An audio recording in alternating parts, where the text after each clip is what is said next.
આખરે દાહોદવાસીઓની આતુરતાનો અંત આવ્યો છે, કારણ કે આજે વડાપ્રધાન નરેન્દ્ર મોદીએ દાહોદના સભા સ્થળથી વલસાડ દાહોદ એક્સપ્રેસ ટ્રેનનું વર્ચ્યુઅલી લોકાર્પણ કરતા વલસાડથી તેને દાહોદ માટે રવાના કરવામાં આવી હતી। આ ટ્રેન આજે બપોરે 1 વાગે વલસાડથી રવાના થઈ હતી અને દાહોદ 5:30 વાગે પહોંચવાની હતી, પરંતુ નિર્ધારિત સમય કરતાં 1 કલાક લેટ ચાલી રહી હોવાથી એક ગાડી 5:30ની જગ્યાએ 6:30 વાગે આવી હતી। આ ટ્રેનને આવકારવા માટે દાહોદના સાંસદ જસવંતસિંહ ભાભોર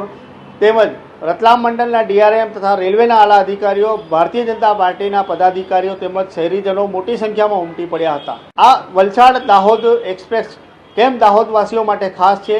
તેનું ઉદાહરણ એના પર લાગી શકાય છે કે આ ટ્રેન કોરોના કાળ પહેલા વલસાડ દાહોદ ઇન્ટરસિટીના નામથી ચાલતી હતી ને જેનો નંબર 12,229/30 હતો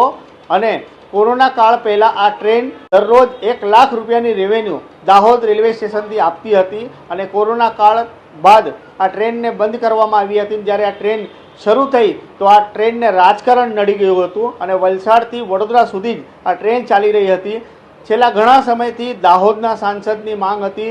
કરી રહ્યા હતા, શહેરીજનોની માંગ હતી, જાગૃત નાગરિકોની માંગ હતી, બુદ્ધિજીવીઓની માંગ હતી કે દાહોદ વલસાડ ઇન્ટરસિટીને પુનઃ શરૂ કરવામાં આવે, પરંતુ આ ટ્રેન શરૂ કરવામાં ઘણા બધા વિઘ્નો આવ્યા હતા। પરંતુ સાંસદ અને લોકોની રજૂઆતોને લઈને સાંસદે રેલવે બોર્ડથી લઈને રેલવે મંત્રી સુધી તમામને રજૂઆતો કરી હતી। આ મામલે લેખિતમાં પણ પત્રો આપ્યા હતા અને આખરે સકારાત્મક પળ ત્યારે આવી ત્યારે રેલ મંત્રી અશ્વિની વૈષ્ણવ દાહોદના 9000 એચપીના લોકોમોટિવ કારખાનાની મુલાકાતે આવ્યા હતા અને તેઓએ દાહોદવાસીઓને જાહેરાત કરી હતી કે તમારી વલસાડ દાહોદ ઇન્ટરસિટીની માંગ બહુ વહેલામાં વહેલા પૂર્ણ થશે। અને ત્યારબાદ એક પત્ર વાયરલ થયો હતો, જેમાં પશ્ચિમ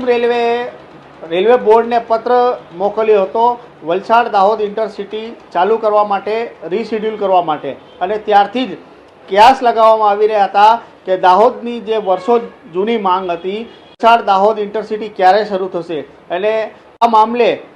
રેલવે બોર્ડ અને વડાપ્રધાન મોદી જે દાહોદ માટે અમી દ્રષ્ટિ ધરાવે છે તેમને આજે ટ્રેનનું લોકાર્પણ નથી કર્યું, પરંતુ આ ટ્રેન પાછળ જે રાજકારણ ચાલી રહ્યું હતું તેને પણ પૂર્ણ કરી દીધું, કારણ કે વલસાડ વડોદરા ઇન્ટરસિટી ચાલી રહી હતી એને દાહોદ સુધી ન લંબાવી વલસાડથી દાહોદ સુધી એક નવી ટ્રેન એટલે કે જેનો નંબર 01911 અને 12 આ વલસાડ દાહોદ એક્સપ્રેસ ટ્રેનને શરૂ કરી તમામ વિવાદોનો અંત આપી દીધો છે। હવે આ ટ્રેન વલસાડ દાહોદ ઇન્ટરસિટી નહીં પરંતુ વલસાડ દાહોદ એક્સપ્રેસ ટ્રેનના નામે ઓળખાશે। આ ટ્રેનમાં નવી શરૂ થયેલી ટ્રેનમાં 10 જેટલા જનરલ કોચ, 4 જેટલા સિટિંગ એટલે કે ચેર કાર અને 1 વાતાનુકૂલિત એસી કોચ જોડવામાં આવ્યો છે। એટલે આવું કહી શકાય કે દાહોદથી વલસાડ સુધીની સીધી કનેક્ટિવિટી વડાપ્રધાન નરેન્દ્ર મોદીએ આજે દાહોદને ભેટ ધરી છે અને દાહોદવાસીઓએ તેમનો ઋણ સ્વીકાર કર્યો છે।